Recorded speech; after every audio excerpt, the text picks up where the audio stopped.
Who in your life would you describe as a radiant soul? Someone in your life who brings or has brought warmth, hope, and guidance through their everyday acts of love, kindness, or service. Hey friends, welcome back to Light Bearers.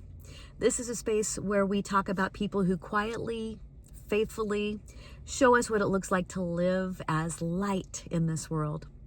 Not because they are perfect or famous or extraordinary in the world's eyes, but because they choose love in ordinary, consistent ways. Today, I want to tell you about one of my first light bearers. But before I tell you who he is, let me say this. Some of the brightest light I've ever known was never famous, never started a movement, and never thought of themselves as remarkable. They just paid attention to the people right in front of them. I would like to introduce you to my paternal grandfather, who I called Granddaddy. Growing up, I didn't have language for what made Granddaddy different. I just knew that wherever he went, people seemed to matter. And not in a polite, surface level way, in a you belong here kind of way. Granddaddy never met a stranger, and I don't mean that metaphorically. He was famous for bringing people home to dinner that he had only just met. Sometimes it was someone with nowhere to go for the holidays. Sometimes it was someone he just met at the dry cleaners or something and felt an immediate kinship with. Sometimes it was a restaurant server that he talked with and later took to dinner so they could experience being served instead of serving. To Granddaddy, that wasn't generosity. It was just obvious. If someone was standing in front of him, they were worthy of welcome. Granddaddy was a World War II Army veteran, and he carried himself with a boisterous affability. He sought out other veterans, not to swap war stories, but to extend connection. He understood something about shared humanity long before that became a talking point. Even during the most tumultuous years of the civil rights era, he never allowed race to interrupt his instinct to see the person in front of him. He didn't lead marches or give speeches. He simply refused to let fear dictate who deserved dignity or who should be his friend. And that posture extended to his faith. Granddaddy struggled with rigid church labels, not because he rejected faith, but because he couldn't reconcile exclusion with the love of God.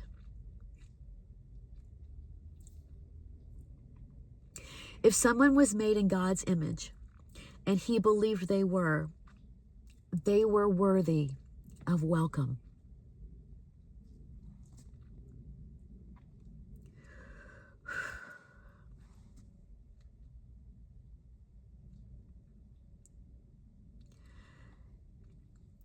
That belief shaped his table, his conversations, and who felt safe and included around him.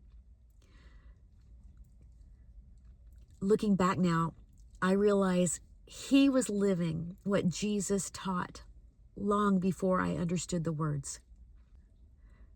Jesus told a story where the hero wasn't the expected insider, but a Samaritan, someone distrusted, written off, dismissed, who stopped on the side of the road to care for a wounded stranger.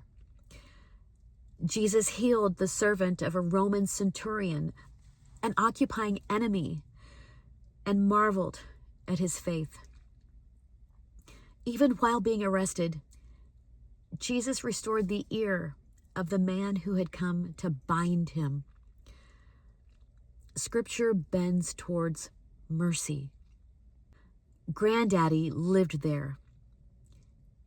He chose proximity over suspicion, hospitality over fear, relationship over retreat. He didn't reduce people into categories. He didn't sort the world into us and them. He met the person in front of him, and he treated them as they were worthy of love. And that to me is light.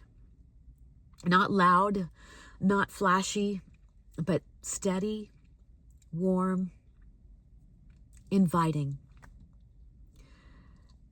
I didn't realize it at the time, but I was being formed. I was learning that faith doesn't start with agreement. It starts with presence. That loving God and loving people were never meant to be separated. And that the most faithful thing you can do is just pull up another chair. Jesus told his disciples, "This is my commandment, that you love one another as I have loved you." Jesus used the word commandment, but he lived it as an invitation to love.